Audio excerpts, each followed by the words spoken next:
He started out as a prospect we really liked when he was offered. Then after seeing him at the opening, it was clear he deserved to be mentioned with other elite prospects. After a fantastic senior season, Notre Dame signee Kyle Hamilton made his way into the final 2019 ISD Fab 50. He's the only Notre Dame prospect to make the list. The rest of the list is, unsurprisingly, slanted heavily south. 23 of the final 50 are headed to the SEC, with 4 more potentially joining them. The next highest conference total is the Big Ten with 7. 5 are going to the Big 12, but 4 of them are headed to Texas. 4 are going to the ACC, but 3 of those are going to Clemson.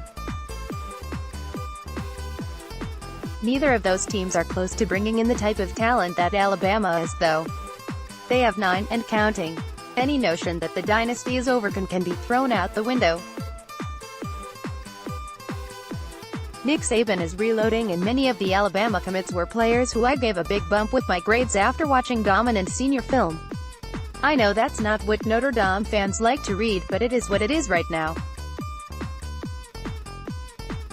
Alabama is going to bring in the #1 class in the country on Wednesday, and I don't think any other program will be close to them in this cycle. The final 2019 ISD Fab 50. On to some other notes about the Fab 50. 26 of the 50 had offers from Notre Dame, but I believe only 7 visited campus. Aside from Hamilton, there was only one other that the Irish were a legitimate contender to sign, and that was linebacker Nick Henrich, 46.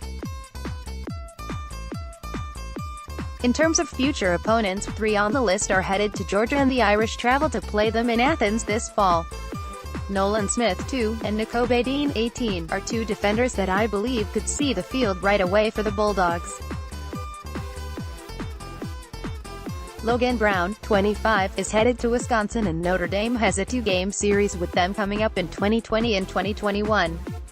With the way they develop offensive linemen, Brown is very likely going to be an elite tackle for the Badgers at that time. 5-star safety Daxton Hill, 8, is going to Michigan. He is talented enough to compete for their open free safety job this season and could be playing there when the Irish visit Ann Arbor in October. 3 players are going to Clemson, and it could be 4 if running back Jerry Neely, 20, chooses the Tigers. He also might decide to go pro in baseball, so that possibility is out there as well. Regardless of what Ely decides, they are adding 2 more explosive wide receivers in Joseph Ngata, 12, and Frank Ladson, 45. It's not going to be fun with Trevor Lawrence throwing to these 2 when they travel to South Bend in 2020. They'll be bringing a big-time corner in this class on that trip as well, in Andrew Booth, Jr., 17. Now for some good news for everyone who wants to pretend that other stuff is not happening. Oregon and Washington beat USC for some top recruits. There are 3 on the list that probably would have been Trojans if they were their usual selves. At the moment, they are not, and those guys are headed elsewhere. The only USC commit on the list is wide receiver Kyle Ford, 31, and he may not sign with them tomorrow. They already lost Brew McCoy, 15, to Texas, and may lose another stud receiver. Puka Nacua just missed the cut, as he has taken several visits to other schools. Normally USC closes strong on signing day. If they keep Ford and Nacua, they'll add to an already great receiving core. If both choose somewhere else, then the class will end with a fizzle.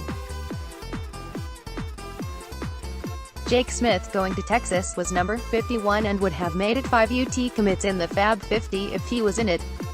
Last year UT had 6 in ISD Fab 50. They are compiling a ton of talent in Austin. It's not a strong year for quarterbacks. Auburn commit Bo Nix, 26, went wire-to-wire as my top quarterback in this class and is the only one in the 50. Texas A. His senior film is exceptional. 31 guys who were in my initial Fab 50 for 2019 ended up in the final one.